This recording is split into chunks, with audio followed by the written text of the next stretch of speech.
Perfect, perfect. So this will be the session for the ENT part 2, where we'll talking about all the important questions which is probably come to in your exams. And if you have any doubts in any particular topics, you can mention me in the chat box. So we're going to cover that particular topic also, right? It will be going to help you on your FMG exam on the 12th January 2025, right? Yes, we're going to cover up mostly we have the part 1 also ENT, which is already uploaded there. You can watch that also. And part 2 will be going to cover up today, right? Let's start the session, okay? Let's start the session. Okay. So uh, we're starting with the part 2 of the ENT. And in this part 2 of the ENT, we're going to start up with the first question number. So the same pattern we're going to follow up here also. Yes, doctors, we're going to follow the same pattern as we already following in all the sessions. I will be going to show you the MCQ and you have to answer that, and we'll talk about that particular topic. Okay. And more some topics are already there, which is going will I will be going to cover up in the today's session. All right. All the important images also, some the x-rays are the importantly we are having here, right? We have to cover those x-rays also. Let's start the session. Okay, let's start the session, right? So starting with the session with the first one, and the question is in front of you, right? In question is in front of you guys, that which of the following is the not included in the major criteria of sinusitis, diagnosis in the acute sinusitis. So options are there: fever, nasal congestion, cough, and facial fullness. Very good. Okay. So let's talk about it. Let's talk about it. What is the main about the sinusitis? They are talking about it. The acute sinusitis is the also known as your guys bacterial sinusitis, right? So in the bacterial sinusitis, what will be there? Of course, there is a not included. They ask about the not including in the major criteria. So in the major criteria, what we are including? This is the main important thing, right? So we can exclude that. So the important thing is here that fever is in the major criteria. This is the major criteria, because if an infection will be there, if the infection will be there in the sinusitis is the infection, right? And the word is added here, the sinusitis, acute sinusitis. So this acute sinusitis, there will be the, of course, there will be the your fever will be, of course, should be the present in the major criteria. Also will be there the second one, which is the nasal congestion. Of course, if you are talking about the our paranasal sinus, if I'm talking about my paranasal sinus, so of course I have to see that there will be the nasal congestion. The nasal congestion will be also in your major criteria. Yes, major criteria. Of course, it should be present there as we are diagnosing with the acute sinusitis. And what about the cough? Guys, please remember this should be the answer of this question. The cough is not the major, it is your minor. Okay, whether this is the minor criteria, because the cough can be possible through the any other uh, uh, any other diseases, like maybe it is related to the morely in the you're related to the throat infections, right? Not in the sinusitis, not in the sinusitis. Rather than the facial fullness is also in the major criteria. Yes, the facial fullness is also coming into your major criteria. So the what we are seeing in this condition, guys, that in the major criteria we are including, in the major criteria we are including here about the fever and nasal congestion and the facial fullness, right? Of course, they will be going to do the CBC and other tests will be there related to your infection, as the WBC will be surely they will be going to increase, but the curve will be not the curve will be not the here the major criteria. So about the sinusitis, we have to talk about it. So types of the sinusitis, I hope you had or not, right? Just let me know in the chat box. Should we have to talk about the sinusitis? Right? Let's talk about it. Let's talk about it. So what is the answer? Answer is the cuff here, right? So answer should be the here.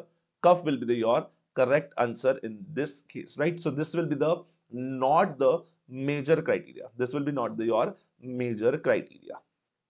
Okay. Okay. Let's move forward. Let's move forward. Now we are talking about the, let's talk about the your your main important symptoms and all about your sinusitis. So if I'm talking about the sinusitis, if I'm talking about the sinusitis, so there is the important, we have to talk about the your bacterial sinusitis and your fungal sinusitis, right? So there is important which we have to talk about it, bacterial sinusitis and the fungal sinusitis. Also, there is a rhinitis is different. Please remember, in the rhinitis we have the different type of allergic rhinitis. We have the vasomotor rhinitis, we have the atopic rhinitis, right? We have the infective rhinitis. So in the infective rhinitis, we are talking about the your sinusitis, right? So write it down in the explanation. So let's talk about the important topic, which is your fungal sinusitis. So first of all, talking about the fungal sinusitis, I hope you have the basic of the sinuses. Let me know in the chat box.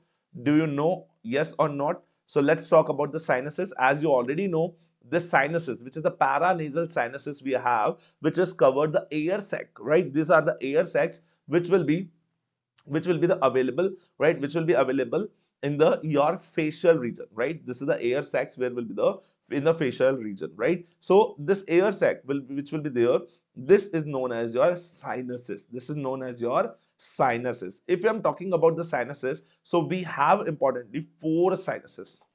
How many sinuses we are having, guys? The importantly, if we talk about the sinusitis, let's talk about first about the sinuses, then we'll talk about the sinusitis.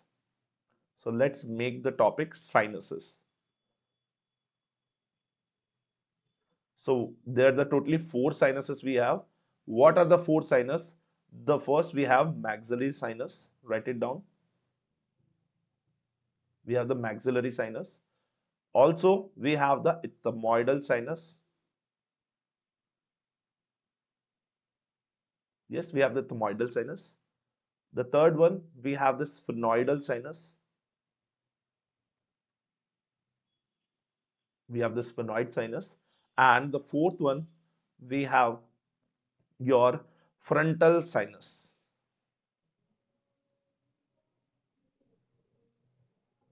Yes.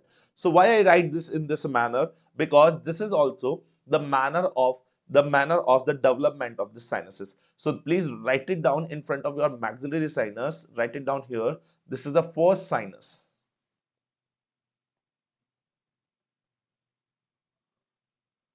right? This first sinus development. So if I'm talking about it, so out of this sinuses, which sinus is developing first? This is your maxillary sinus, and which is developing last?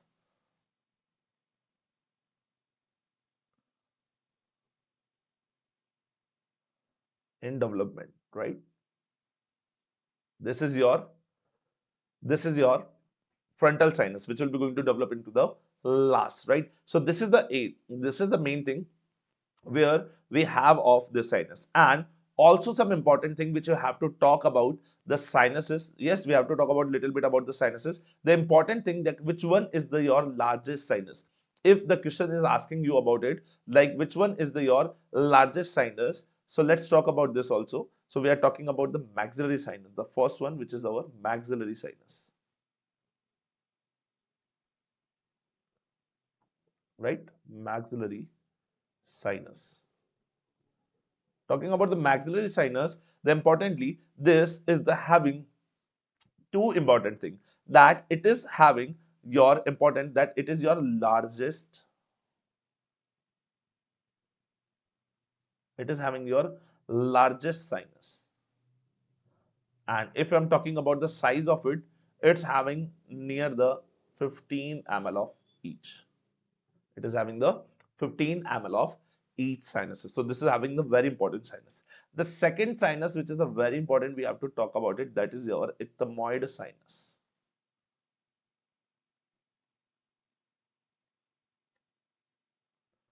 Ethmoid sinus. And what is the importance of this ethmoid sinus? This is not a big sinus. It is having the, on the ethmoidal bone, we have the very small paranasal sinus, which is known as your air cells, right? This is known as your air cells. And this air cells are in the count of 8 to 10. We have the 8 to 10.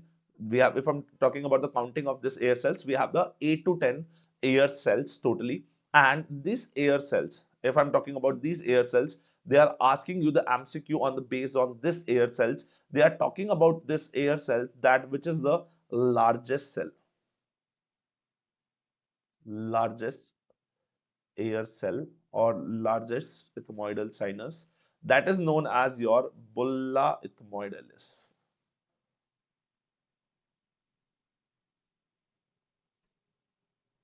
Yes, so this is known as your bulla ethmoidalis. So we have the many sinuses. So just showing you the image of this paranasal sinus. So you will be going to understand about it. Just a minute.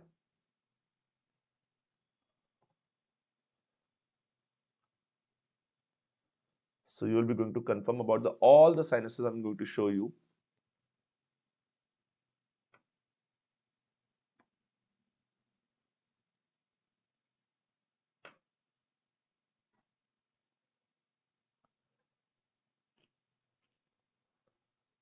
Right. So I hope this image is clearly visible to you guys. This image is clearly visible to you on your screens. Right? So we have this sinuses, right? So if I'm talking about it, as you can see here, we have the maxillary sinus. You can see the maxillary sinus is situated here, and this is the biggest sinus, as we talked about it, the largest sinus. Yes, so it is having the 15 ml of the area on the each side, right? So now if I'm talking about, you can see the frontal sinus is also there, and we have this phonoidal sinus on the background. But if you can see here, if I'm talking about this area, if I'm talking about this area, which is your ethmoid sinus, which sinus is guys this? This is your ethmoid sinus, and in this ethmoid sinus cells, can you see there, guys? It is not a big sinus. It is having the very small. It is having very small air cells are there, right? So you can see this is the having the very small air cells are there, right? Yes. Very good, doctor. We'll talk about the anterior most also. Yes, very good. These are the question which is mostly they are asking you in the exam, right? These are the only the question which they are asking you in the exam, right? Yes, very good, doctor. Very good, right? So we are talking about this only, that your this is the your anterior most. If you are talking about which is the bulla ethmoidalis, so this is your largest. So you can see over there, which is the largest cell, it seems to you here. This is your bulla ethmoidalis. But if I'm talking about it, the anterior most one, if I'm talking about it, the anterior most one, so the anterior most one, write it down here in the air cells. If I'm talking about the anterior most, this anterior most one will be your agar nasai. Agar nasai. So if we talk about in this image, can you see this one, which is the your anterior one? This anterior most one is known as your agar nasai. Also you can see over there we have one below the our orbit, this one, right? This is having a smaller, but we have on the below the orbit. So you can see which is your near the orbit, and we have the below the orbit. So when we have the near the orbit, yes, near the eye, and that is your near the orbit is your known as your onody cell. Onodal, just a minute. Onody cell.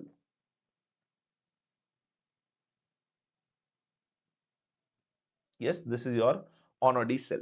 And this onody cell, this is the onody cell, and we have the one which is the below the, which we have the below the orbit.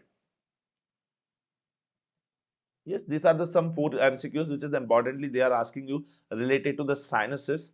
Yes, doctor. Which is your the which one is the optic nerve is the, yeah, very good, near the orbit, which is near the optic nerve, which is your Heller cell. Very good, doctor. Very good, doctor. Very good. Perfect. So which is the below the orbit? Yes, we have the Heller cell. Write it down here. Heller cell. So this is about the your ethmoidal sinus, right? And what is about talking about the your other, which is the sphenoidal sinus. You can see sphenoid sinus, which is on the behind, right? Little bit posterior to it. right? And it is not visible on the your the anterior surface as we are talking about it. So this is your frontal sinus, which is on the your near here, right? So this is about it. So if we get the infection in this sinuses, if you are getting the infections in this sinuses, that is known as your sinusitis, right? That is known as your sinusitis. So if we are talking about the sinusitis, we have the two type of important sinusitis. The first one, which is your fungal sinusitis.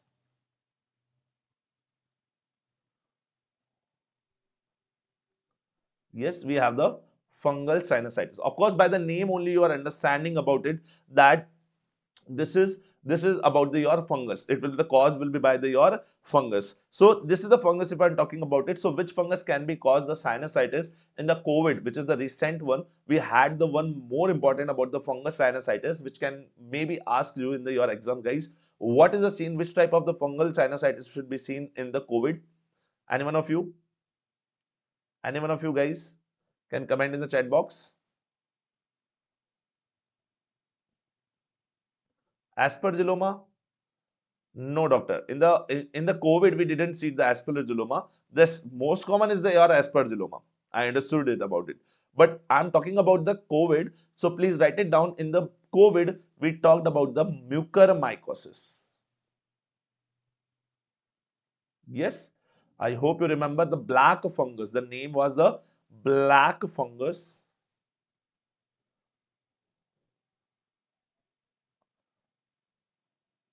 Yes, this was the mucormycosis, also known as the black fungus, right? This was the black fungus, which is the mucormycosis, and this mucormycosis, which will be caused by the which mucormycosis, which is caused by the your which fungus? The first, which is your mucor.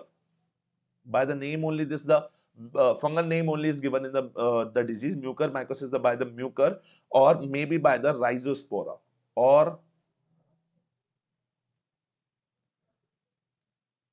rhizospora, right? So this can cause in the your COVID, which is the mucormycosis. And also, what is especially it's about the most important, that it is most commonly seen in diabetic people. Yes, most commonly seen in the diabetes patients. Yes, why it is seen in the diabetes patient? Because there they are getting more the, yes, mucor will be there, mucormycosis there, because there will be they having the more nutrition, glucose will be the more they are finding that. So this is there, right? Now if we're talking about it, what is the importance of this mucormycosis? So please remember the importance of the mucormycosis. It is having the clinical feature. What kind of the clinical features it is having in the mucormycosis? So we have the clinical feature of the mucormycosis. The first one, that it is the known, it is causing the necrosis of the tissue. Necrosis. And due to this necrosis, there will be the blackening of the tissue. There will be seen the black tissues. Yes, there will be seen the black tissues, right? So in the necrosis, what we're going to see? Yes, this mucormycosis will be going to cause the necrosis, and due to the necrosis, we're going to see the blackening of the tissues. Also, the second thing, it is spreading very fastly. And why it is spreading very fastly? Write it down. This is spreads very fast. This spreads very fast because because it is angio invasive,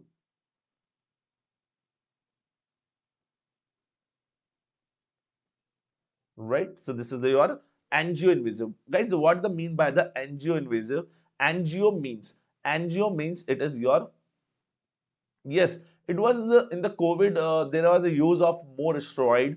It caused because the steroid is doing what? Steroid is doing the our immunity suppress, right? Immunosuppressant, right? Steroid is your immunosuppressant. So there is a taking the chance of this, right? So the immunity is very low in this condition, right? When the patient is took the unnecessary, they took the steroids they took. So because of that only, there was the more cases was seen. Yes, exactly, doctor. In the COVID, that's why it will be more commonly seen, right? So now, so it will be seen the angio invasive because it is going to invade in the angios, which is your arteries, right, in the vessels, and it can be going to extend, and it will be, as it is going to very spread fast. So please remember, through the sinuses, from the sinuses, if we have the your fungal sinusitis, so it will be in the sinuses. So through the sinuses it can spread to the orbit. So what is the spreading sites? Spreading sites. So spreading sites are the, it is having the two. I think it's not visible to you guys. I think it's hiding behind me. Yeah. So I'm writing down here. So spreading sites are here, the two. The first one, which is the orbit, it extends to the orbit fastly, or it can be, it can be go to the brain, right? It can be go to the brain. So the nearby, what we have near the sinuses. So near the sinuses, guys, we are having the, so near to the sinuses, we are having what? We are having our orbit. So it can go to the vision, going to show the go to the orbit. It can be spreading to the orbit. It can spread to the eye, or maybe it can go to spreading into the brain most commonly, and also it can spread to the floor or roof of mouth,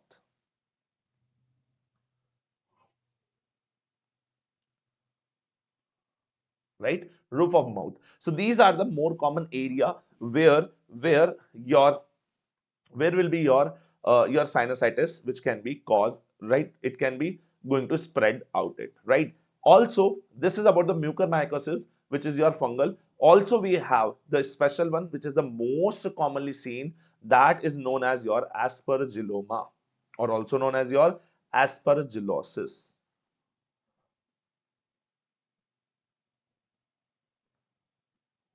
Yes, this is your aspergillosis. What is about the aspergillosis? This is going to cause, this is going to cause by your aspergillus fumigates, right? Most commonly it is caused by the aspergillus fumigate, and this is known as your, this is caused by your aspergillus fumigate, right? And this will be going to clinical feature. If I'm talking about the clinical feature of it, so what is doing to do, this aspergillus fumigate will be going to make the ball inside, right? It is making the ball of funguses, ball of funguses, and this ball of funguses will be going to in the sinuses, inside sinuses, and because of this ball of fungus, the patient is having the fullness of face,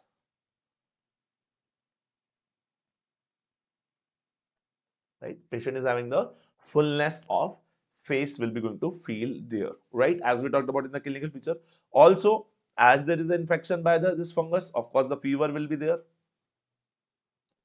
and there will be the cough, maybe not. That's why the cough is the minor criteria. So that's why we are including the cough into the minor criteria, as we talked about in this MCQ, right? So you can see up there, right, the cough was the minor criteria, not in the major criteria. So there is a, we see the fever, facial fullness, as I already told you, the facial fullness will be going to see, and the important thing, there will be the discharge from the nose.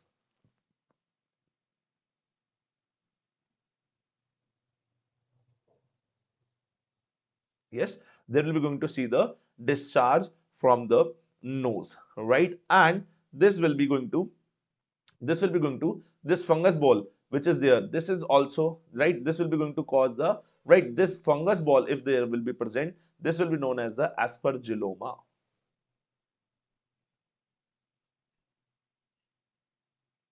And now what should we have to do in the treatment part, guys? In the treatment part, for the diagnosis, guys, we can do the x-ray.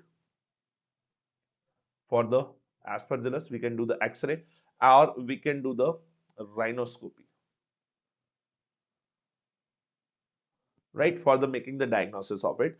And what should be done in the treatment part, guys? Please remember, in the treatment we have to do the excision of it.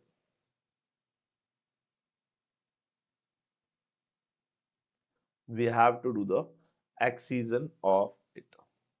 right? So we have to make the excision of it, and this is the treatment of your aspergillus, right? This is the treatment of the aspergillus. Just one more thing, as we talked about this too much here, so of course here we can do talk about this X-ray.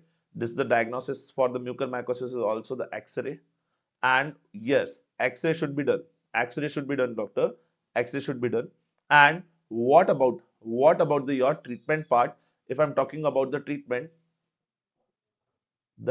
part should be here. In the treatment part, we're going to give the medicine. In the medicine, we can give the amphotericin B, which is your liposomal amphotericin B, which is the which type one? Liposomal one. Liposomal. Right? We have the plain amphotericin B, liposomal amphotericin B. So we'll going to give the liposomal amphotericin B. Also, we're going to remove this uh, fungus where is the situated. So it is known as your debridement, or we can write it down excision. Write it down the excision. So we have to do the excision of this area where we have the fungus is situated. So we are going to do the excision, or this excision should be done by the which surgery, which is your FESS. Yes, which is the renal surgery. You know about it. So here in the aspergillus, we're going to do the your we're going to do the we're going to do the your this, and what we'll be going to see in this fungal sinusitis, which is your aspergilloma X-ray. You will be going to see there in the your sinuses, there will be the fullness of something is filled inside the sinuses. You will be going to look like that. Now we have talked about the your fungal sinuses. Also, we have the bacterial sinusitis, which is the topic number 2 of today. Bacterial sinusitis. Let's talk about this bacterial sinusitis also. So there, as we talked about their fungal sinusitis. So in the fungal sinusitis, we had the what is the cause of the fungal sinusitis is the fungus. Now we have to talk about the your bacterial sinusitis. So of course, the what will be the going to cause here? The cause will be your bacterias only. So here in the bacterial sinusitis, we are divided into the two part: the acute sinusitis. Write it down here. Acute one.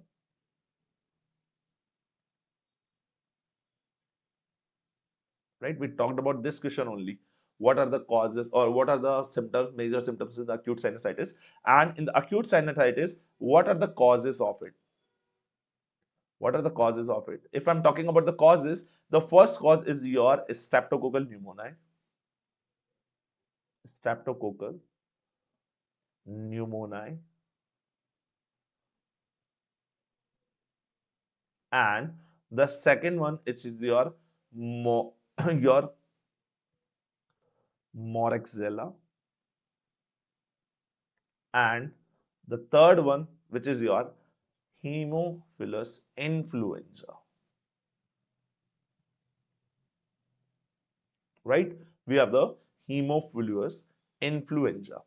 Write down here also, what about the chronic type of the sinusitis? In the chronic sinusitis, we have in the chronic sinusitis, we have the important one, which is your all the staph one can cause the your right staph Olococcus can be cause your chronic one, that are going to cause your chronic one, right? Chronic one right? Now the important question which they are going to ask you, the important question which they will be going to ask you here related to the bacterial sinusitis.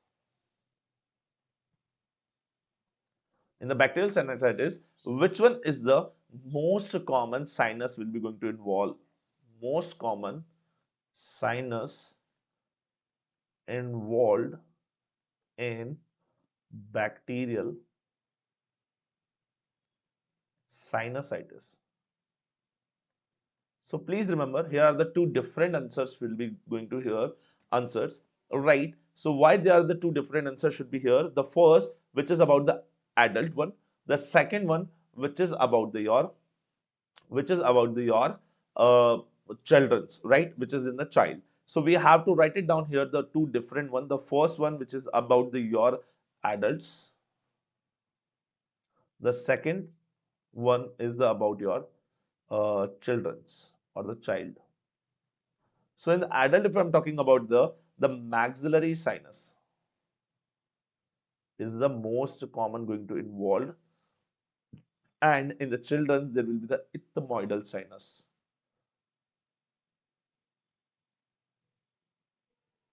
which is the most commonly going to involved in it, right? So we have the in the adults, in the adults we have the in the adults we have the maxillary sinus, and in the children's we are having the ethmoidal sinus. We have the ethmoidal sinus. So you have to remember about it. You have to remember about it what we have to diagnose about it. So now this is the most important thing. Now we are talking about the what will be the making the diagnosis of it. So we can do the CBC, like CBC counts will be going to, of course, will be going to increase. But if for this we have to do the X-ray, or we can do the CT also. So please remember, for the sinusitis, the CT is the your investigation of the choice. Write it down here, star please, that the CT scan is the investigation choice, is investigation of the choice for the sinusitis, right? Bacterial sinusitis, of course, it can be sinusitis, bacterial sinusitis, or the maybe fungal sinusitis. In the both condition, we can do the CT. In the both of the condition, we can do the CT, right? Yes. Now for this, we have to do the different sinuses, right? We have to see there, right? And for this, we have to do the different kind of X-rays. So we're going to talk about the X-rays, which is your Waters view, Paris view, and your frontal for the doing this from the front. That is your Cordwell view, right? That is your Cordwell view. So when we are doing in the submental area, right? When we are doing the submental to occipital, right? We'll talk about this. That is known as your Waters view and Paris view, right? So in the Paris view, we are going to do the open the mouth, and in the Waters view, it will be going to close. And when we are taking from the anterior side, when we are taking the X-ray, right? So anterior to the posterior. If I'm talking about for the skull, anterior to posterior, if I'm taking, that is known as your Cardwell's view. So we'll talk about all the views. We'll talk about all the views. I have the X-ray slides of the X-rays. So we'll talk about those, right? We'll talk about those, no issues, right, doctors? Okay, very good. Let's talk about the next MCQ, which is in front of your screen. And in this question that we are asking, that which nerve will be going to supply in the area of ear, right? Which is supply in the area of the ear, and what it is doing, when we are doing the syringing. All right, guys, I hope you know about the syringing, right? When I'm doing the syringing for the clearing the ear wax, what it is doing, it is causing the cuffing reflex, or you can say the cuff reflex, right? It is doing the cuff reflex. So when you will be going to do the, when you will guys will be going to do the syringing on the patient, so the patient will be going to feeling the having the cuffing reflex. The patient is getting the cuffing reflex, and this is the importance of this particular nerve. So they want to ask about this nerve, that which is the nerve which is doing the cuffing reflex. So very important MCQ, very important about we have to talk about all the nerves of which is going to supply into the ear, right? So the question is also to mention that this is the particular nerve which is going to supply in the ear and causing the cuffing reflex. So we have to talk about it. So just the option are given to you here in this question. You can see over the screen. The first one, which is your lesser occipital nerve, you can see there, and the B1 is your auricotemporal nerve, right? Auricotemporal nerve, which is your part of fifth cranial nerve, right? Also, you have the greater auricular nerve, right? And you have the option D is your Arnold's nerve. I'm waiting for your answers in the chat box, guys. All right, I'm waiting for your answers in the chat box. Please try to reply me in the chat box, like which one is your your nerve which is going to cause the cuffing reflex, right? Very good, very good, doctors, very good. So I hope, yeah, perfect, right, right, exactly. So this should be the answer. This should be your answer. The answer should be here your Arnold's nerve. And I hope you know about this. Arnold nerve is the branch of, this is the branch of your 10th cranial nerve. And which is the 10th cranial nerve? Vagus, right? So this is the vagus nerve branch, which will be going to supply in the, which will be going to supply your your inner ear, or you can say the ear, right? Maybe yes, it is mostly Arnold nerve is situated in the external ear, right? Arnold is situated into the external ear, so this will be going to supply there. Now, this Arnold nerve is getting stimulated, and this because of it only the patient is getting the coughing reflex. So let's talk about the all the nerves related to your related to your ear. So let's talk about it one by one. So first of all, I'm going to talk about in a different manner. First of all, we're going to talk about the inner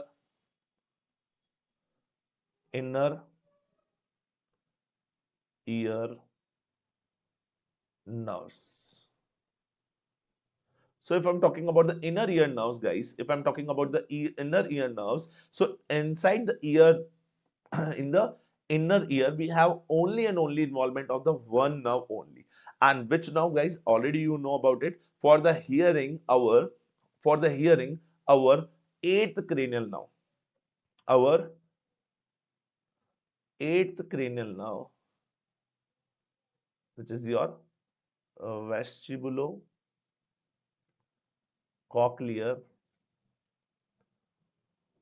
nerve. This is known as a vestibulocochlear nerve. So this vestibulocochlear nerve will be going to give the three branches, further three branches inside the inner ear. And inside the inner ear, we have only the one nerve which will be going to supply you. That is your eighth cranial nerve, which is the vestibulocochlear nerve. So this is about the inner ear. Now we have to talk about the second one. One by one, we are going to do the second one, which is your middle ear. If I'm talking about the middle ear nerve supply,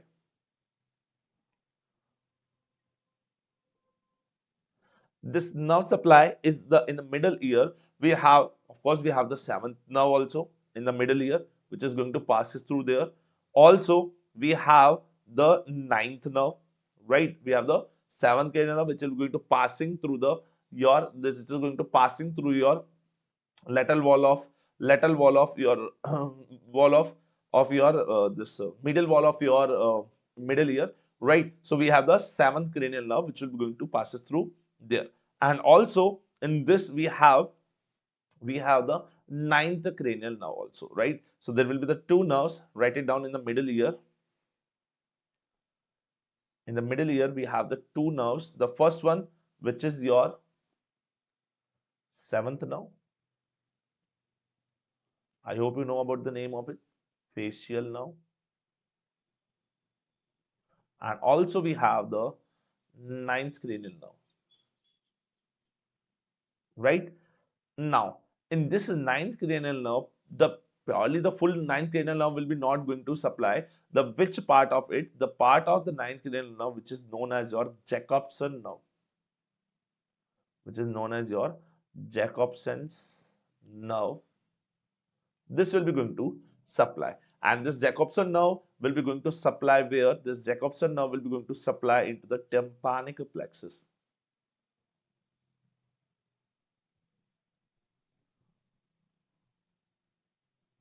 Now, the important question is there. This will be going to supply. The ninth cranial nerve will be going to supply over there. This seventh cranial nerve just passes from middle ear, right? Please remember, this will be not going to supply. If we're talking about, the question is talking about the supplies, right? If the question is mentioning you about the supplies, we are not going to including the seventh cranial nerve, right? We're going to include what? We're going to include the ninth, but this will be going to just passing through from middle ear, right? This will be going to passes through from the middle ear. So this is about the seventh cranial nerve and the ninth cranial nerve. Seventh cranial nerve and the ninth cranial nerve. Now, moving forward for the next one, just one more. We have the external ear. For the external ear also we have to see. So the third one is your external ear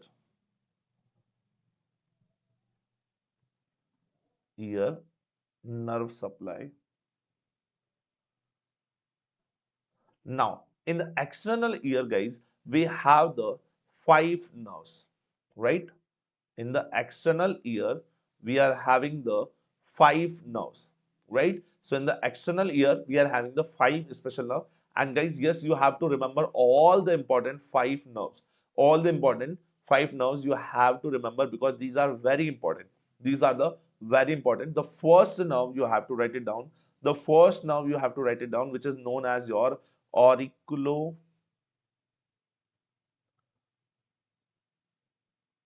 auriculotemporal nerve,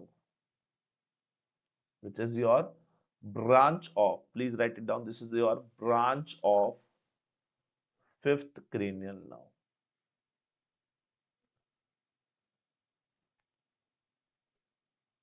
This is your branch of your fifth cranial nerve, auriculotemporal nerve. Also there we have the second one, which is known as your greater auricular. By the word auricular, you can remember the auriculotemporal nerve, and we have the greater auricular nerve, and we have the third one, which is your lesser occipital.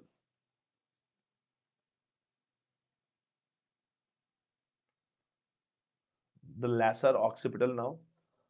The fourth one, we have the auricular. We have the auricular, and which is the auricular nerve, which is the branch of, which is the branch of seventh cranial nerve, which sensory part of it. Yes. So in the seventh cranial nerve, we have the sensory part, which is your auricular nerve, right? Auricular. Now, the last one, which is the fifth one, we talked about it. This is the only the main question which is there, which is your Arnold's nerve. Yes, Arnold's nerve. Yes, this Arnold nerve, this is the branch of 10th cranial nerve, right? This is the branch of 10th cranial nerve, and yes, this cranial nerve only giving the what? The the cuffing reflex.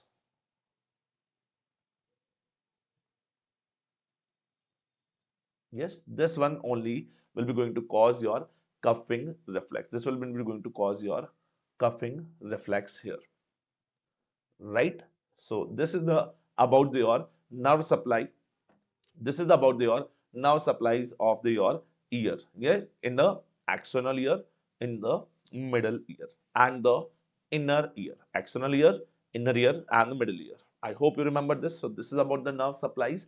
And please remember about this cuffing reflex. This is very important about the Arnold nerves, which is the branch of. So mostly they are asking you about the question on the basis of the name of Arnold nerve, or they are going to confuse in the Jacobson nerve.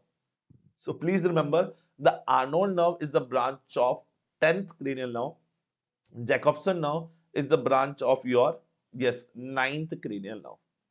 Ninth cranial nerve and the ninth cranial nerve and the 10th cranial nerve. This is a very important which you have to remember over there. Now, moving forward, for the next MCQ that in front of your screen. Which middle ear part, which middle ear part is also known as the attic, right? So I hope first of all you have to know about the middle ear. The first of all you have to know about the middle ear. Then only you guys can answer this. But the option is given to you here: the protympanum. Option A is protympanum. Option B is the mesotympanum. Option C is the hypotympanum. And the last one, option D, is the epitympanum. Right? What is attic, guys? Attic, it's a very easy question. Very easy question, guys. So the answer is here. Yes, your answer should be here. Epitympanum. Your answer is here. Epitympanum, which is known as your attic. So epitympanum, or we can write or attic. And now, for understanding it, we have to talk about the epitympanum. We have to talk about the middle ear. So let's talk about the your middle ear.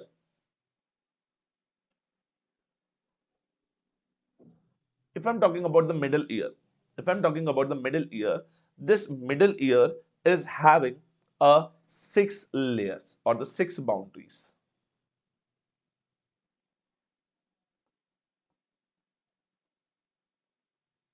It is having the six boundaries.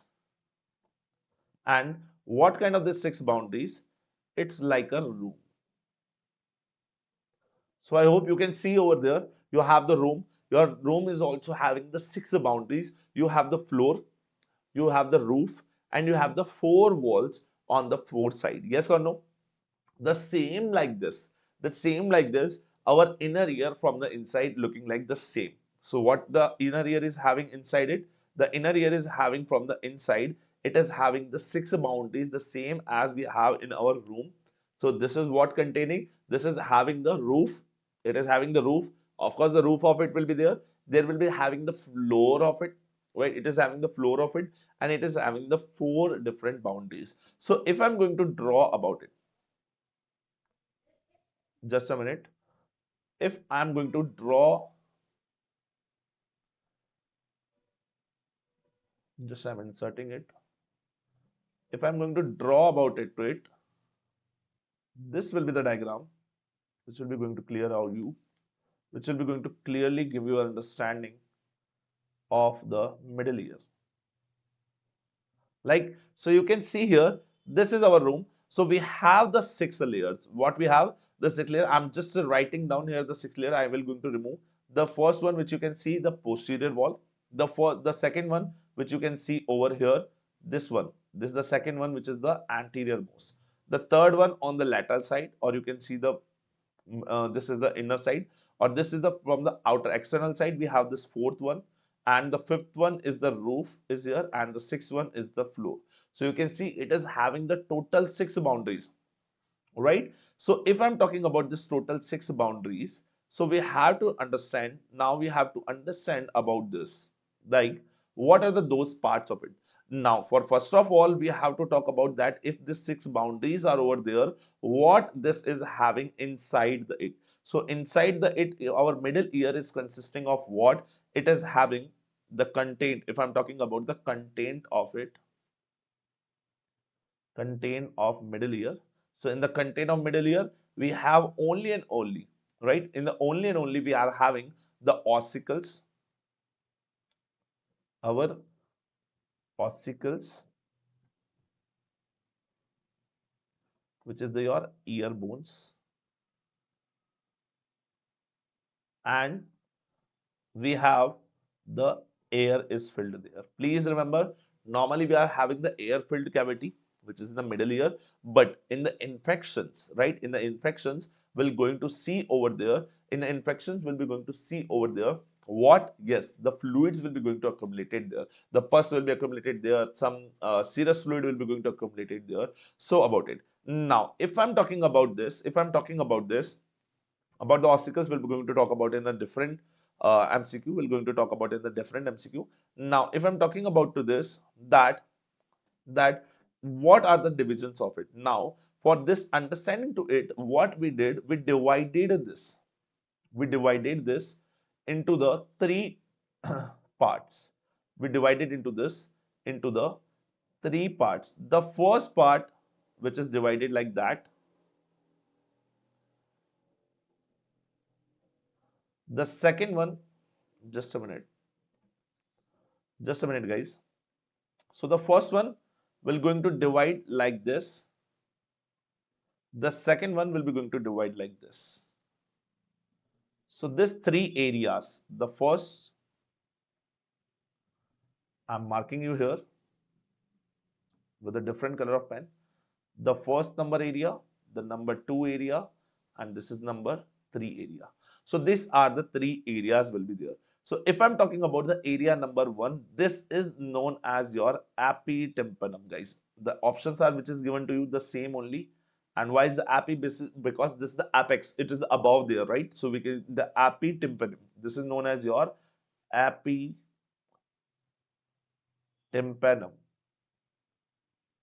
or it is also known as attic.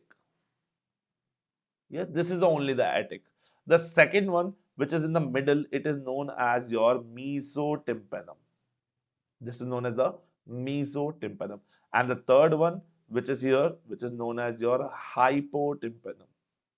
Yes. So we have the three one, which is the of the which the three areas are divided here: epitympanum, which is known as the attic; the mesotympanum, which is known as the middle part, right? Mesotympanum, right? And the hypo, which is the below to it. So this is the three layer which we are having over the our middle ear. So this is the room like of the cavity, and above one is known as the attic. The above one is known as your attic, right? So I hope you understand about this, about the attic, right? So the question is going to ask you about this only, that what is the area is known as the attic, and why this is known as the attic.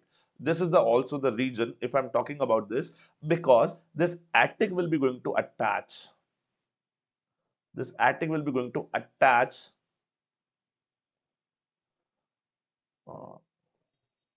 attach with your additors. And what is this additors part? This is connection between the your bone, or which is the behind we are having, right? In the behind we are having the behind we are having the your facial recess. The recess will be going to there, right? And this will be the posterior part, which is your antrum, right? You know about it. There also we have the some air cells, right? Antrum on the mastoid part, right? So this is the parts of the mastoids, which is that we have the mastoidal air cells, right? We have the facial, right? Facial recess, which is the your what facial sinuses, and also the facial air sacs, and also we have the inside the ear, we have the on the over the part of the mastoid bone, we have which is your attic. So this is the attic, or it is attic will be going to connect it with the additors, and additors will be going to making the connection between the middle ear and the your mastoid bone. So this antrum is the part of your mastoid bone. This is the part of your mastoid bone, right? So this is the connection between the your connection between the your additors and your attic, right? So the antrum, please remember all the name is through the A, so that's why it is a little confusing. So please remember your antrum, which is the part of your mastoid bone, and your attic, which is the part of which is your middle ear, the your epitympanum, the same is. So this both will be going to connected with the additors. So this is the connection is made by your additors. The connection is made by your additors, right? Let's move forward. Let's move forward. And now we are going to talk about the next question in front of your screens. The question number is talking about you the where is the where is the organ of Cautai? Where is the organ of Cautai is situated or located, right? The options are given to you. Option A in the scala media, option B in the scala tympani, option C in the scala vestibuli, and the option D in the stria vascularis. Right? So the option is given to you. Please try to reply me in the chat box, guys. I'm waiting for your answers in the chat box. I'm waiting for your answers in the chat box. Very good question, guys. They are asking you about what? They are asking you about the organ of Cautai. And I hope you know about it. The organ of Cautai is situated inside the cochlea, right? Inside the cochlea. And this is the important, what is the role of this organ of Cautai, or what is the function of this organ of Cautai if I'm talking about it? It is helping you, this will be going to helping you into the hearing. This is going to help you in the hearing, right? So this will be going to help you in the hearing, right? So in the parting of the hearing, if I'm talking about the hearing, so in the hearing, the is your organ of Kota is having a very important role. So we have to talk about it in the hearing. We have to talk about it that there will be the your in the cochleas there will be the we have the organ of Kota. Where is the location of your organ of Kota? Where is the what is the location of your organ of Kota? This is situated into the your yes. This is situated into the your in the scala media. This is situated into your where it is situated into the scala media. And for the understanding this, we have to talk about the your your cochlea, right? So let's talk about the cochlea, which will be going to very important for you, right? So let's talk about it. If I'm talking about in the inner ear, if I'm talking about the inner ear, inside the inner ear, we have the two important functions. The first one, which is your important one, hearing. The second one, which is the balancing. Okay, for the balancing it. And that this balancing will be by the vestibules, but we have to talk about the only the hearing. So for the hearing, we have the important structure, which is your cochlea. We have the cochlea, and this cochlea is having the two things. This cochlea is having covered with the bony part, which is known as the bony labyrinth. So cochlea is covered with the first, which is the bony part, which is known as your bony labyrinth. And the second one, we have inside this bony part, we have the membranous part. We have the membranous part, which is known as the membranous labyrinth, right? So we have the bony part, which is the your bony labyrinth, and the second one we have the membranous part, which is known as your membranous labyrinth. So now if I'm talking about to it in this membranous labyrinth, if I'm drawing a diagram here, so you will be going to understand very well about the cochlea. So just a minute, guys, so you will be going to understand clearly little bit. Yeah. So this is the, if I'm taking a cut section of the cochlea, if I'm taking a cut section of the cochlea, I'm going to explain you the cut section of the cochlea. You will be going to understand about it. You will be going to understand about it that what is in it. So now for understanding it in the cochlea, we have to separate it. If I'm going to draw this, it will be quite good for you for understanding it very well. Just a minute. I'm going to explain you only the things.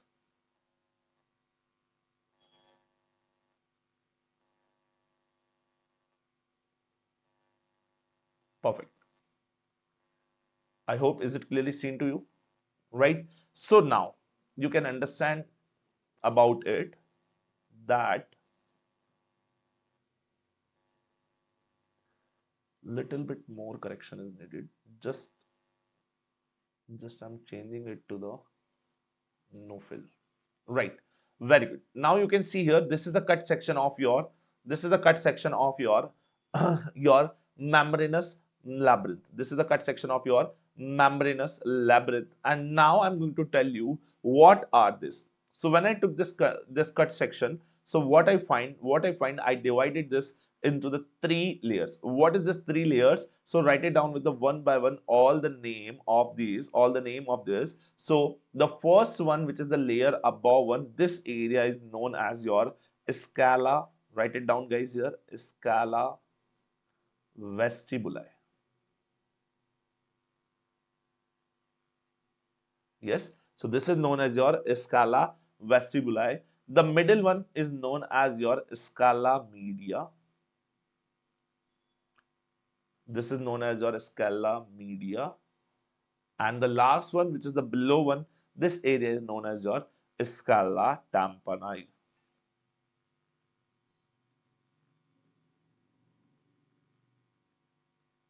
Right? So this is known as your scala tympani. So these are the three membranes which we have divided over there. Now, in this membranous dividation, we have to make the organ of Corti. So here we have the hairy cells on the layers of scala media, in the air of scala media, and this hairy cells only is the known as, this hair cells is known as only the organ of Corti. Yes, this organ of Corti, right? So this is the only your organ of Corti, which is the question is asked to you, right? So what the question is asking to you, that where is the organ of Corti is located? So your answer should be your, the organ of Corti is situated in the cochlea. Which part? Scala media. Scala media. But now we talked about all the options. Scala media is there. Scala tympani, which is the below we have. The scala vestibuli, which we have the above. But what is the main? The stria vesicularis. So let's talk about this layer. So this outer layer, this area. This is your stria. Write it down. This is your stria vesicularis.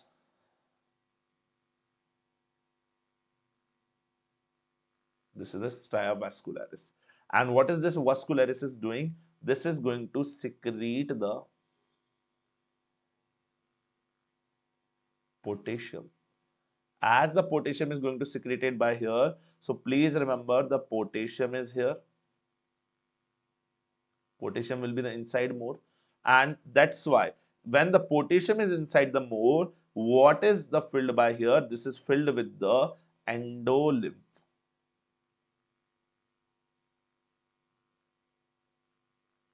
This is filled by the endolymph, and what is the? This is having the perilymph. This is having the perilymph. Of course, in the both scala tympani and vesicular, they have the perilymph. And in this is endolymph is filled with the potassium. So here we have the sodium, right? So the perilymph is filled with the sodium. So we have the sodium over the your scala vestibuli and the scala tympani. Rather than in the scala media, we have the endolymph, which is the more the potassium, and this potassium is secreted by which layer? This is secreted by your stria vascularis. Stria vascularis. Also, we have to talk about that the parts of this. As I told you, this is the stria vascularis. This is a triangular shape as we drawn here. So of course, here also we have one name of this. So this layer is known as, this layer above I'm writing. This is your Reisner's membrane.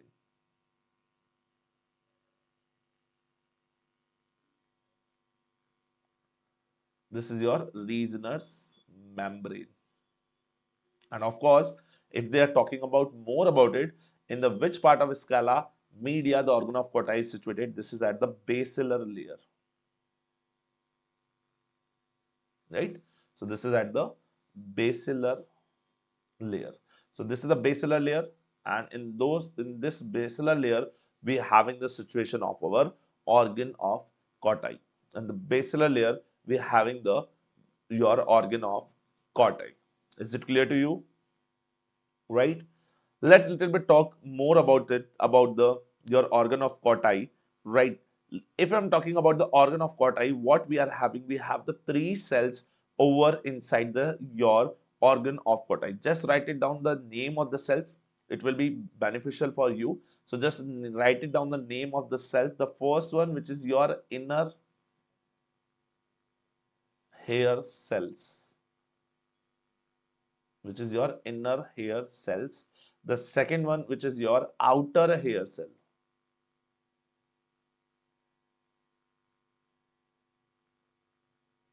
And the third one, which is the last one, your supporting cells.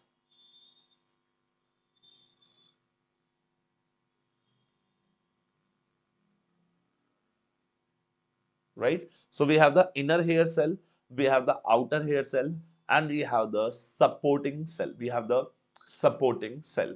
So with these three cells, guys, please remember these three cells which is inside your organ of Corti. These three cells are the responsible for our hearing. And why the name of these cells are given as the hair cells? Because you can see this organ of Corti is having the hair-like projections, right? Having the hair-like projection. So these are the known as your hair cells. These are the known as your hair cells. So we have the inner hair cell and we have the outer hair cell. We have the inner hair cell and we have the outer hair cell over there, right?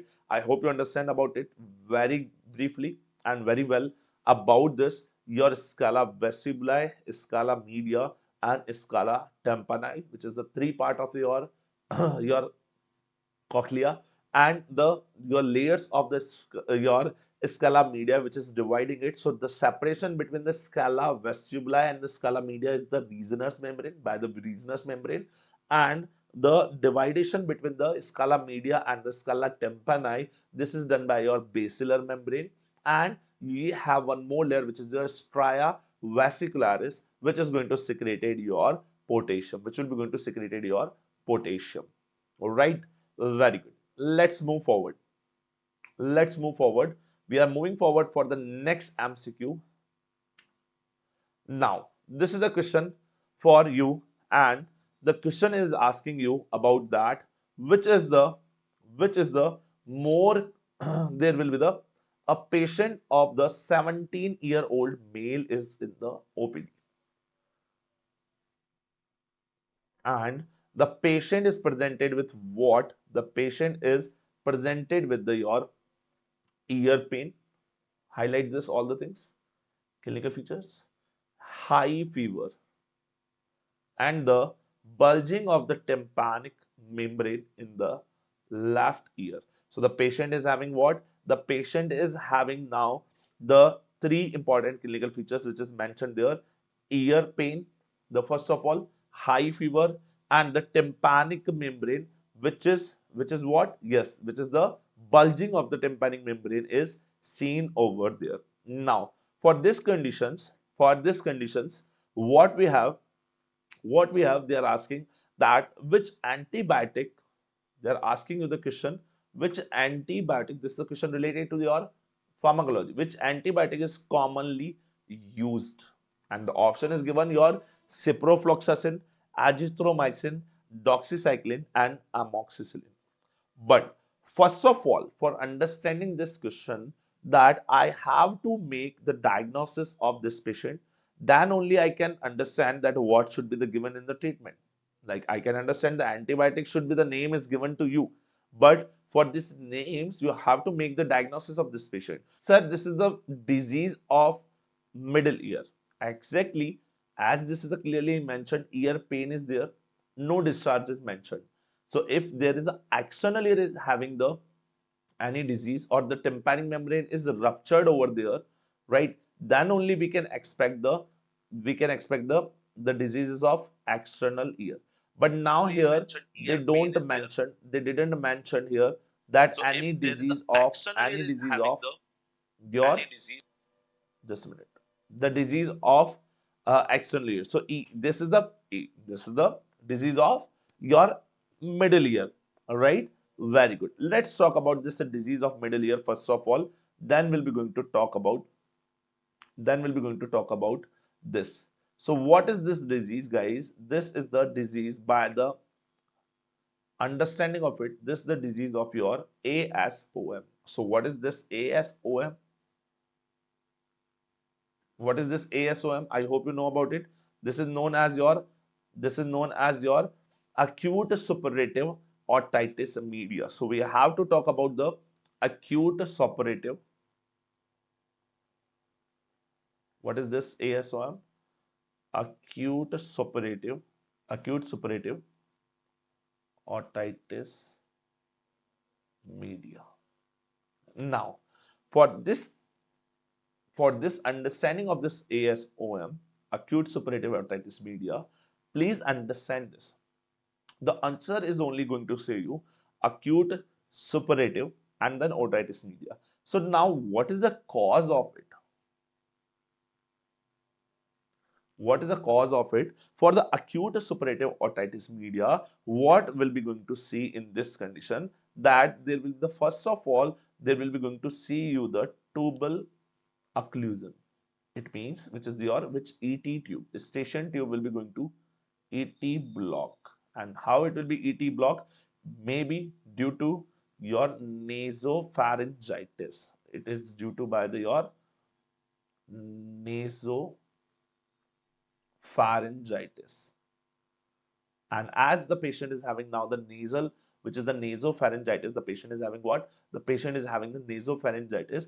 Due to this nasopharyngitis, now tubular block is there, and due to this tubular block, now there will be the there will be the your accumulation of the fluid. So there will be the accumulation of the fluid, accumulation of fluid,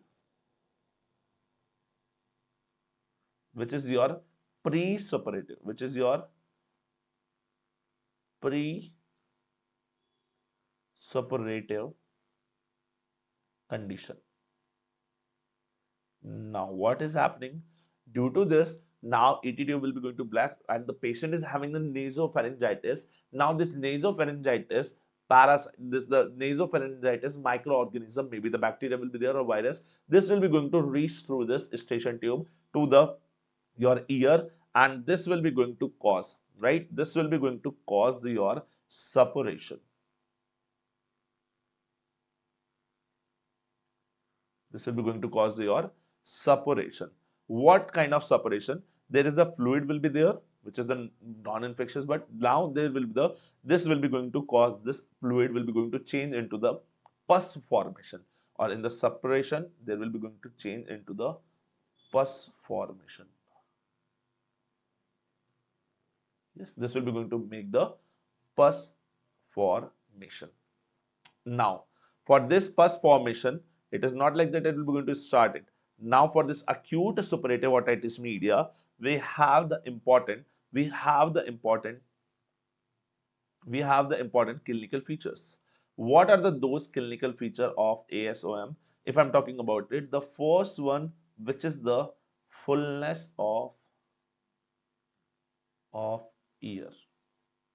The patient is having the fullness, the patient is having that I have the fully ear, right? There's the fullness of the ear will be there. The secondly, if in the middle ear, now there will be the no air. As we talked about it, the normally we have what? Normally we have in the middle ear, we had filled with the air. But if there will be the no air and the fluid will be accumulated there, so this fluid will be going to cause the hearing loss. This will be going to cause the hearing loss. The third one, of course, as we had now, there will be the pain will be seen there. And this pain is the here significant symptom. Please remember, this pain should be present there. If pain should be not there, this is not the ASOM, it should be can be the SOM. Serous otitis media can be also there, right? We have the serous otitis media. We'll talk about the serous otitis media in the later part. There will be the no pain will be going to seen. There will be the hearing loss will be seen. Your fullness of ear will be also seen there, but the pain will be not presented there. The pain will be not presented there. So this pain should be the significantly for the dividing our ASOM and the CSOM. Yes, for the dividing the ASOM and the CSOM, we have to see that there is a pain is in this patient, we have the symptom of pain, yes or no. If the patient is having the pain, it is going to see, it will be going to known as the your ASM, acute suppurative otitis media. If the patient is having no pain and having the fullness of the ear and having the hearing loss, so this will be can cause your CSOM, right? Serous otitis media can be there. The serous otitis media we have to more investigate later, right? We have to investigate more over there for the your ASOM and the CSOM. Now the pain is the significant, so please write it down and make a star over here. Make a star over here. The pain is very significant here. Now, this is not only the clinical feature. In the clinical feature, we have to see the tympanic membrane. In the clinical feature, when we are going to see the tympanic membrane, so what will be the otoscopic finding? Findings. In the otoscopic finding, we are having the first one, the tympanic membrane is red and congested.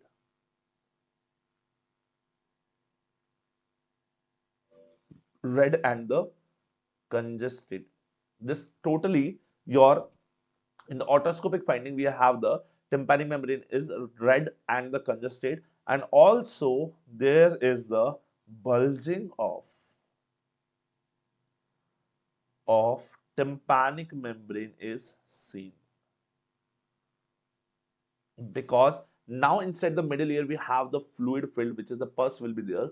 This inflammatory fluid will be there. This will be going to push. Yes, this will be going to push the your tympanic membrane to the outside, and this will be going to cause the your bulging of. This will be going to cause the your bulging of the tympanic membrane over there.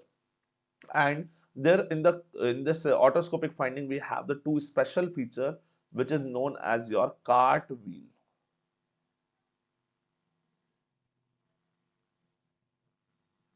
appearance and cartwheel appearance, and we can see over there fluid level seen. What is this fluid level? Guys, on the otoscopic, when I'm seeing, it will be going to show me the fluid level, right? Fluid level will be going to seen on the otoscopic by the tympanic membrane. And of course, this is the cartwheel appearance. This your tympanic membrane will be going to bulging out. It will be going to give us the appearance of, this will be going to give us the appearance of the cartwheel. This will be going to give the appearance of the cartwheel, right? So the cartwheel appearance will be in the ASOM clinically seen, right? Especially it will be going to seen in the, your ASOM, and also the fluid level will be going to seen in this. Now, if I'm talking about the diagnosis of it, so in the diagnosis of it, of course, we have to see the clinically and the otoscopic finding, through the otoscopic finding and the clinically we have to make the diagnosis. But what should be done in the treatment part? So in the treatment part, of course, we have to give the antibiotic, right? We have to give the antibiotics, and also with the antibiotics we have to do the nasal decongestion, because the nasal fullness will be, of course, will be going to, there will be the, because there is a nasal pharyngitis will be there, so we have to give the nasal decongestion,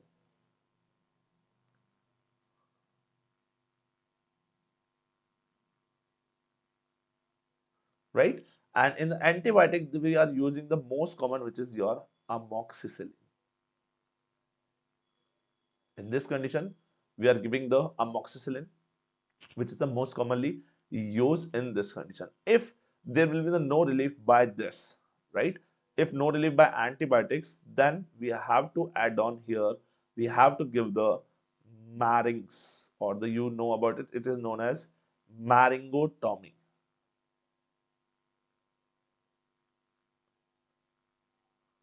Yes, maringotomy.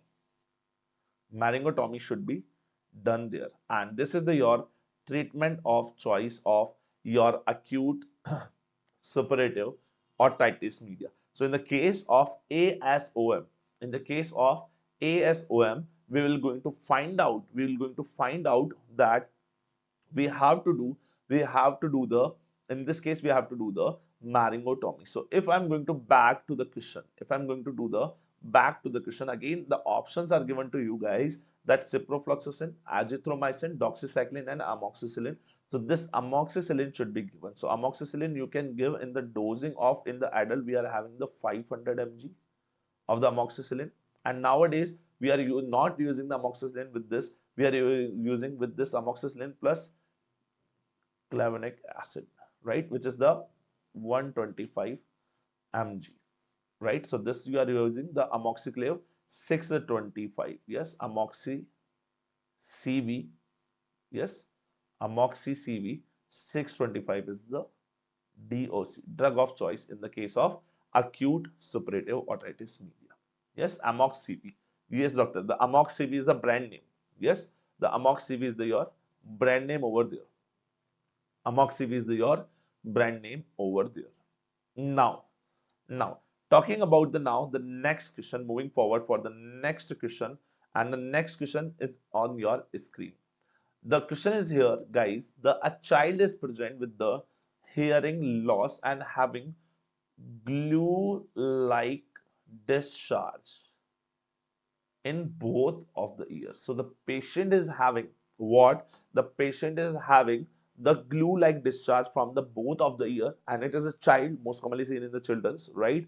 And this is the glue-like discharge which is getting out from this ears. So the question is asking you about which type of tympanogram is seen in this case. For understanding this MCQ, the first of all, you have to make the diagnosis of this patient, right? So first of all, you have to make the diagnosis of this patient. For making this a diagnosis of this patient, as the patient only the mentioned that there is a no pain is there, right? Only the hearing loss is mentioned, and it is having the discharge from the ears. And which kind of discharge is there? This is a glue-like discharge. So of course, as the name is given, only the glue-like discharge will be there. So this is the case of what? This is the case of your glue ear.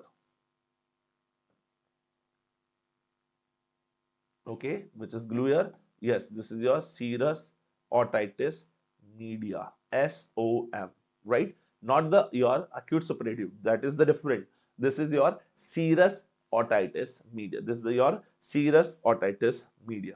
Now, for this understanding this serous otitis media, first of all, we have to talk about your serous otitis media. Now, for understanding this, we have to talk about your serous otitis media. For understanding the serous otitis media, which is also known as your glue ear,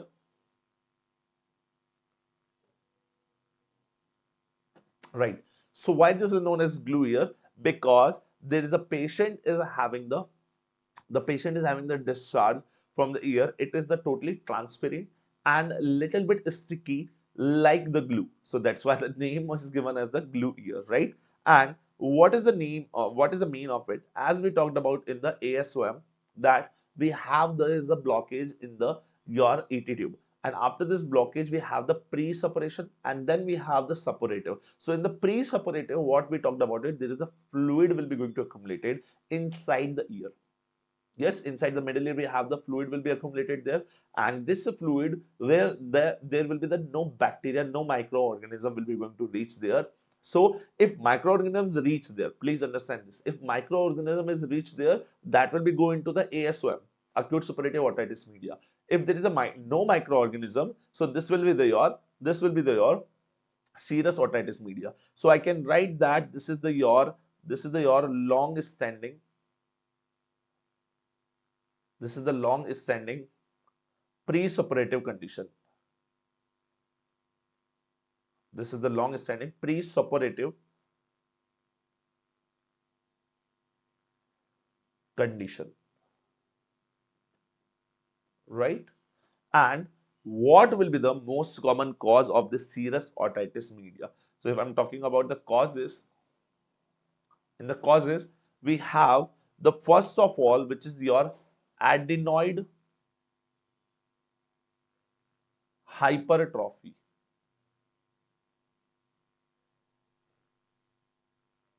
right? This adenoid hypertrophy is seen is in child most commonly, right? Adenoids. So the patient is having the adenoids over there inside the nose, right above it, and this adenoid will be going to make the hypertrophy. And due to this adenoid hypertrophy, what will be going to lead? It will be going to lead the your AT block, station tube block, right? This will be going to cause your AT tube block, which is your station tube blockage. As station tube will be going to block over there, now the secretion which is coming from the your middle ear, this will be not going to drain out. And if this will be not going to drain out, this will be fluid will be going to accumulated over the inside the your middle ear.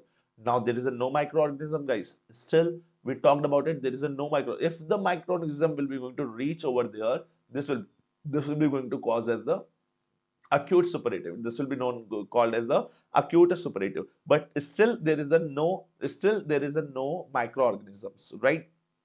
Now, then what about the adult? The nasopharyngeal. There will be the nasopharyngeal carcinoma. This is in the adults. This is also the most common cause in the adults. Now, this is also the nasopharyngeal carcinoma will be going to cause over there. The growth of this nasopharyngeal carcinoma will be the your causing the eustachian tube blockage. Eustachian tube blockage. Now, if I'm talking about the clinical feature of it, please remember in the clinical feature of it, the patient is having the first of all hearing loss. What the patient is having? The patient is having of this condition, the patient is having the hearing loss. The importantly, he is having the hearing loss. And with the hearing loss, the secondly, it is having the fullness of ear.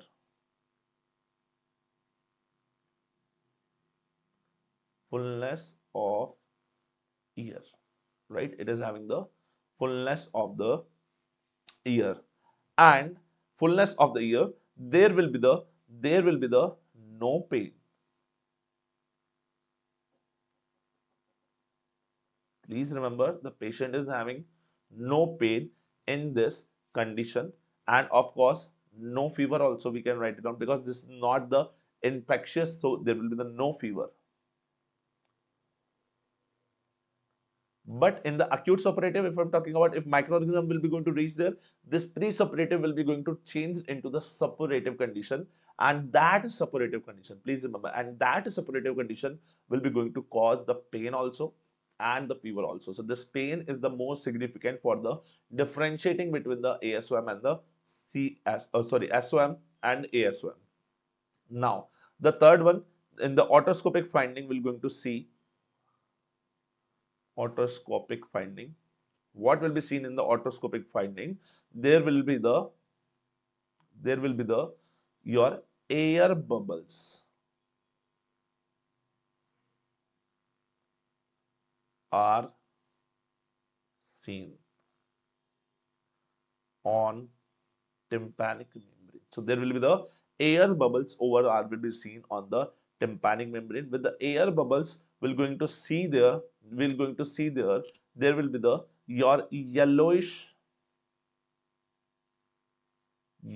tympanic membrane, which is retracted. Retracted tympanic membrane, right? Which is your retracted tympanic membrane. If we are talking about it, the what will be going to make, how will be going to make the diagnosis of this SOM? For this, we are going to see the for the your investigation of choice. We are going to do the naso. We're going to do the nasopharyngoscopy. We're going to do the nasopharyngoscopy, and this nasopharyngoscopy will be revealed if either this is the adenoid hypertrophy or in adult. What we have in the adult? We have the nasopharyngeal carcinoma, right? So if the patient is having the nasopharyngeal carcinoma or the your nasopharyngeal carcinoma, or the patient is having the adenoid hypertrophy. Now, what should be the treatment of choice in this condition? Please remember the treatment of choice in this condition. The first of all, we have to do the maryngotomy. What is the mean of maryngotomy? We have to make a cut over the tympanic membrane. What is a maryngotomy? cut over the tympanic membrane. Also, we can add there, we can insert the government insertion. We're going to government insertion, which is your ventilating tube.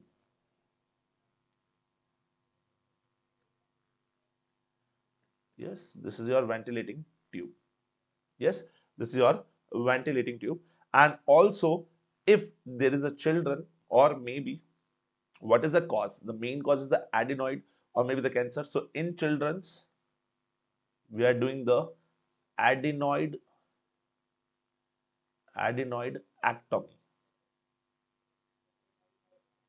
We are going to do the adenoidectomy in this condition. So this is about the your, this is, yes, so this is all about the your, this is the all about the your SOM.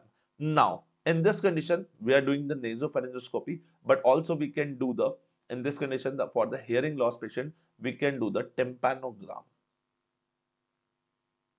Yes, and also in this condition only they ask about the your tympanogram. The question is asked you about the tympanogram. Now we are moving forward for the tympanogram. So the tympanogram, it will be quite easy test, you will be going to understand is very well. So if I'm talking about the tympanogram, so what is this? This tympanogram will be going to give us the situation of the our tympanic membrane. So the cause of, what is the cause of this hearing loss? We have to diagnose this. For the making this diagnosis, we're going to do the tympanogram. So now the first of all, we are talking about this patient. So the patient is having what? Glue ear, SOM. We talked about this glue ear, SOM. So now talking about this tympanogram especially. So the option is given to you: type A, type B, type C, and type AD. So there are the four type of the four type of your tympanogram curves will be going to see. So this will be the tympanometry, or the tympanogram should be done in the cases of hearing loss. So this tympanogram, if I'm writing down here, this is the your objective test. Yes, the patient will be going to reply in the objective test, and we are doing in the frequency of, what is the frequency here? We are going to put 220 or 226 hertz. Hertz will be there.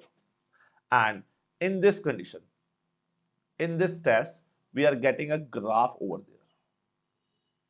We are getting a graph over there, and this graph is showing this four of it. So please remember, in this condition, we have the type B. In the SOM, we are going to see the type B curve on the serous otitis media. Now I'm going to tell you what is the type A, what is the type B, what is the type AS, and what is the type C, and what is the type B. So let's talk about it one by one. This is the your tympanogram graph.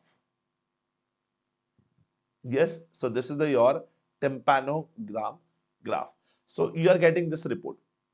On this, we have the pressure over there, and we have the here, which is the your compliance. We are making a graph over here between the compliance and the pressure over it. Now, when we have this pressure over it, so we can get the type A. The first of all, when I'm talking about the type A, just write it down in the type A that this is the normally seen. Yes, normally seen, or we can say the normal patient, or we can write normal middle ear.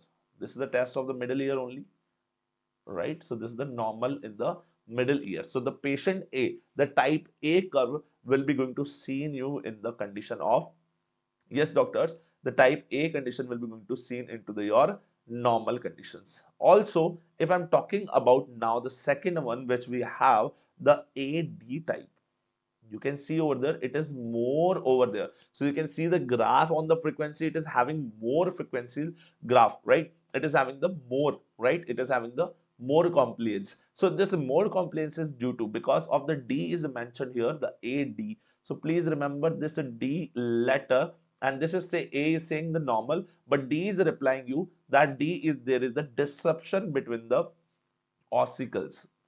What is there? There is a disruption of ossicles in middle ear. Yes, so in the middle ear we have the ossicles. So there is the ossicle disruptions. Yes, ossicle disruptions is there. So this ossicle disruption will be going to cause this ossicle disruption will be going to cause this giving us the type AD type of there is a AD type of our graph. Also, we have the AS. Please remember this AS is the smaller than the normal one, which is the A, right? And this AS is representing you what? Please remember the word AS. As the D is replying to the disruption of the ossicle, so this S is giving us the autosclerosis. This is giving us the autosclerosis.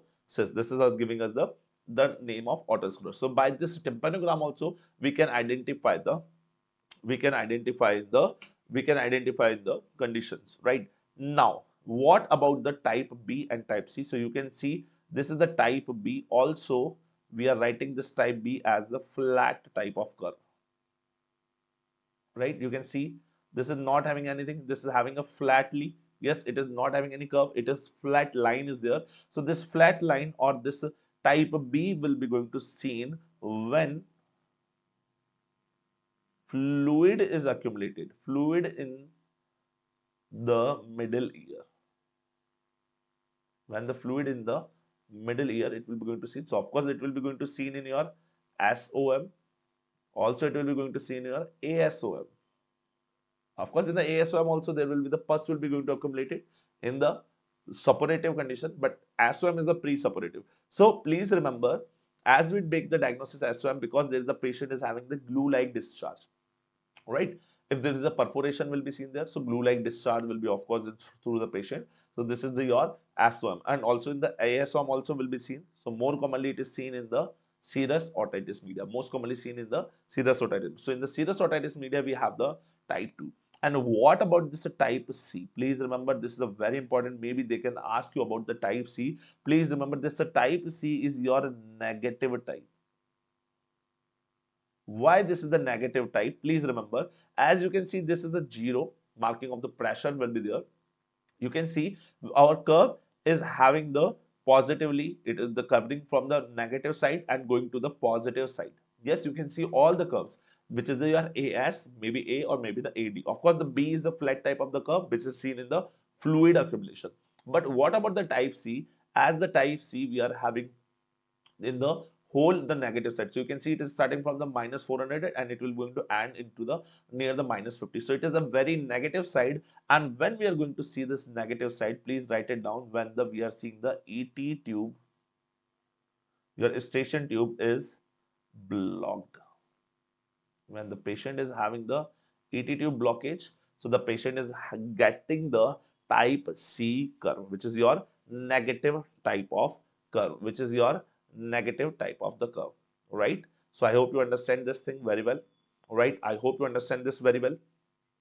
Is it clear to you? Is it clear to you guys? Very good. Now, this is about your tympanogram. This is about your tympanogram. Moving forward for the next question, which is of importance here, that identify the structure which is given in the image. So there is an image is given to you, which is a structural image is given to you, and they are asking you about that identification of this particular structure. So can you identify this structure? The option is given you the malus, incus, stapes, or the vomer, right? Yes, the bones name.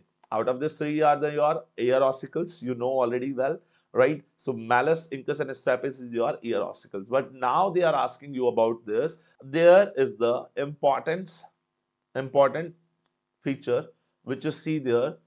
This one, which is your what? This is your foot plate. And which foot plate? Yes, this is the foot plate of stapes. Yes, so answer should be your stapes. I'm also going to show you more other images of the bones. So please remember this is your stapes, and just check out about this the diagram of middle ear bones. So we have the here the malleus, which is having the handle over it, right, on the tympanic membrane, like this, right? And then we have a bone here, which is having the incus, which is attaching your malleus to the stapes, and this stapes is going to attach, right, attached to your middle ear. So it is having this foot plate. Yes, foot plate. So please remember, these are the three ear ossicles, which is the seen in this your ear bones, right? This is your three of your ear bones. Now we are talking about some important. We will going to talking about your some important X-rays. Let's move forward. Now there we are talking about this, that some important X-rays are over there. Some important X-rays are over there, which we have to talk about it, right? So important X-rays, the first important X-ray which I'm going to show you, or which I'm talking you with it, the first one, which is known as your thumb sign. And what is this in the thumb sign? In the thumb sign, you will be going to see over there, when we are having the patient, child patient's thumb, the X-rays will be there. On the neck region, what I'm finding a thumb sign. It is looking like that someone is putting thumb like that. Okay, so this is the thumb. This is the thumb, right? So this is the your thumb sign, and this is especially going to seen. Yes, this thumb sign is especially going to seen in your epiglottitis.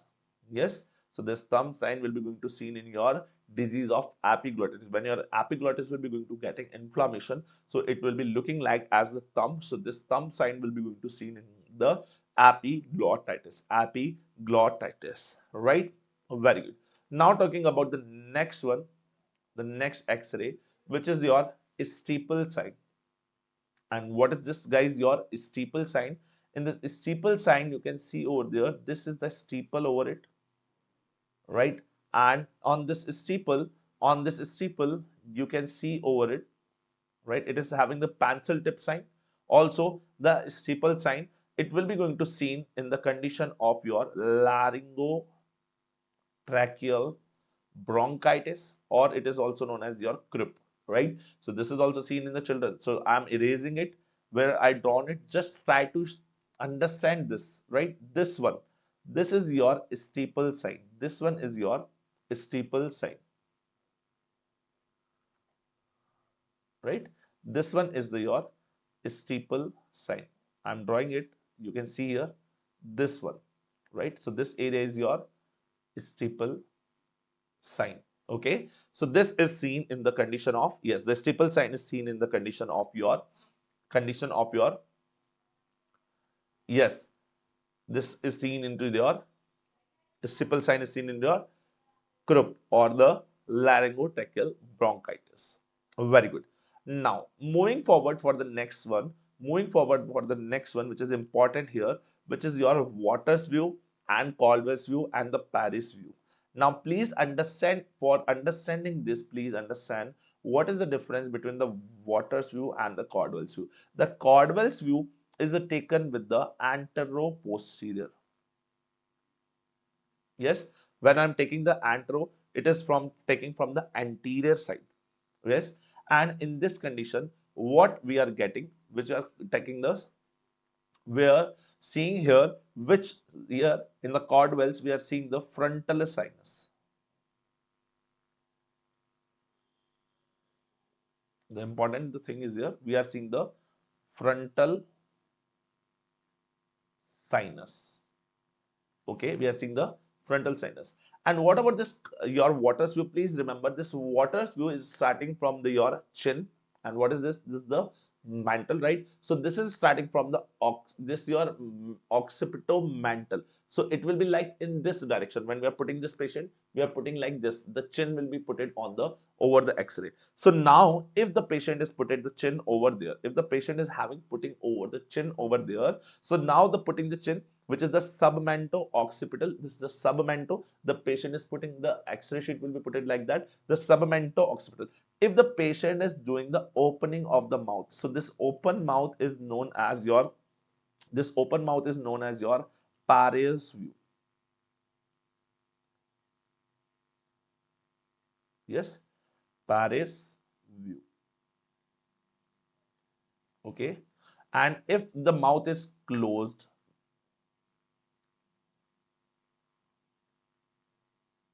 mouth will be seen in the, this will be seen in the, yes, this will be going to see in the Paris view will be the opening of the mouth, and if there is a closed mouth, that is your Waters view. Yes, Waters view, right? And in this condition, what we're going to see in the Paris, in this condition, we're going to see the all the sinuses are visible.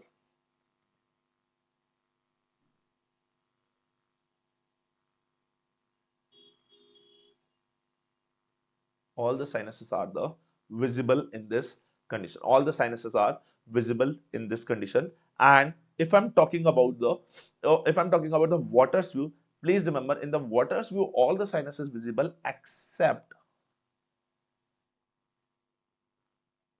sphenoid sinus.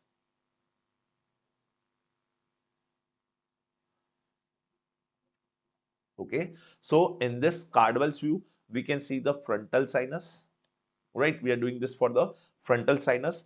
In the Paris view, the mouth will be open. This will be the, if guys please remember, if the option is given Paris view, mark that. If option the Paris view is not given in that condition, please mark the Waters view. Please mark the Waters view. And if, please remember, and there will be, if they are asking you in the Waters view, we cannot see the sphenoidal sinus. When we are opening of the mouth in the this submental occipital condition, there will be the Paris view, there will be seen the all the sinus will be going to visible in this condition. All the sinus will be going to visible in this condition. The next image, which is the your teardrop sign, already we know about from the your ophthalmological knowledge. So this is the teardrop signing. This is the teardrop sign. It's looking like this, a tear is dropping out there, and this will be seen in the your blowout fracture. This will be going to seen in your blowout fracture. And now the important one where the your ENT questions are coming from this particular side more over there. And what is this? Guys, please remember, if I'm talking about it, what in this, please remember, just a minute. I'm going to show you. This is about the foreign body. This is about your foreign body in the, this is about your foreign body in the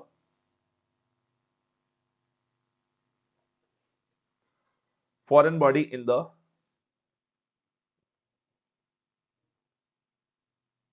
I'm not finding this that particular image which I have to put for you guys.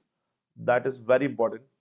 I have to show you that particular slide for understanding that particular image of that. Yes, this one image is should be needed there.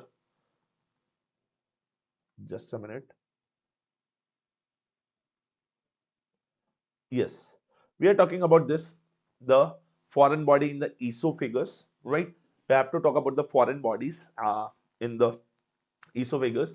If there is a question is MCQ is given to you and they are asking you about it, the patient has had the foreign body, right? Ingested the foreign body or the coin over will be there, right? So they are asking you about the where will be the location of the foreign bodies. The must question they are asking you about it. The where is the location of the foreign bodies? The foreign body will be there. So this MCQ, this image, I have to put this image I think for the different slide. So this will be perfectly visible to you, and we're going to discuss in a very brief because this question is much expected to come in your 12th January exam. Into your 12th January exam. So just please remember, in the if the foreign body is in the esophagus, so in the anteroposterior, so right, in the AP view or PA view, what will be the going to see? In the PA view, you will be going to see in the coin will be fully visible. And if in this condition only in the patient is having the esophagus, if I'm taking the lateral view, I'm just going to see the streak of, I'm just going to see the streak of the coin, right, in the esophagus condition. But if the patient is having, if the patient is having the foreign body in the airway, like in the trachea, right, and in the AP view, just I'm going to see the streak of it. And in this condition, if I'm going to see the lateral view, the full coin will be visible to me. Just I'm going to show you in this image. Just remember this. Just remember this. This is a very, very important slide for the radiological images from the ENT. And you have to remember this, the coin in the trachea and the coin in the esophagus. They are confusing you in this, but please don't be confused. Please remember the trick of one important thing. Just opposite of it, you have to remember. If the coin is in the esophagus, just remember this is the your AP view, right? And this is your lateral view of the X-ray. Yes, this is the X-ray, right? So in the AP view, what will be fine if the full coin is visible to you like this. If the full coin is visible, this is the esophagus. If the streak of coin is visible or the lateralization of the coin will be visible, that is your trachea, inside the trachea. And just opposite of it, will be in the lateral. What? When the coin is the esophagus, it will be seen only the laterally, just the streak of the coin will be visible. And when this coin is in the trachea, we are taking the laterally axis, this fully coin will be going to seen you in this condition. The full coin will be going to seen you in this condition. All right. So this is about the foreign body inside. This is about your foreign body inside the trachea, or the foreign body inside the, yes, foreign body inside the your foreign body inside your trachea. Yes, the full coin will be view in the food pipe, which is your, you make the mnemonic as the 3F. Yes, what is the 3F? Full coin, front view, food pipe. Yes, 3F. Very good, doctor. Very good, doctor. You're answering very well. So this will be your answer, right? So please remember the 3F will be seen in your esophagus. Okay, doctor, I'm giving you this mnemonic also. Yes. So please remember the 3F mnemonic. What is the 3F? The first, full coin, visible. In which view? Front view. Yes, in front view. You can see this one. Full coin, front view. Where will be your coin? In the food pipe. And what is the food pipe? It is your esophagus.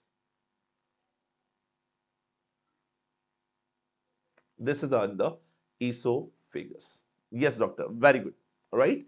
So this is a very important question for your 12th January FMG exam. I hope this they can ask you about this. Such maybe they can ask you about this question of your food pipe, or this coin in the food pipe or the trachea, or maybe they can ask you about the question of, maybe they can ask you about the question of the paranasal sinus view, which is your Waters view, Caldwell's view, and your Paris view. All right. So this is all the importance of the ENT sessions, right? Which we had covered already, the ENT part 1 uploaded on the Meduhub channel, and this ENT part 2 also, which is we are going to upload it. We took this session live now and going to upload it now after the session. So please watch this session 1 and part 2. Part 1 and part 2 both will be very important for you. Before going to the exam, you have to cover up these important topics. If you have remembered this important topic, this will be going to help you on your upcoming 12th January FMG exam. All right. So that's it for today. All right. And we're going to meet in the next sessions. All right. If you have any queries, you guys can contact me. I given you already my contact social media handles, and you can contact me over there also. And if you have any more query related to the such sessions, you can contact the team Meduhub also. All right. So that's it for today. See you soon. Right. And I hope you are preparing very well, guys. And just informing you one important announcement, that you have the last final edit window is going on. All right. uh, Last final window is going on related to your documents, right? So if you have any deficiency of the documents, please upload that. Otherwise, your admit card will be not going to release, right? So please cover up this all the same, all right?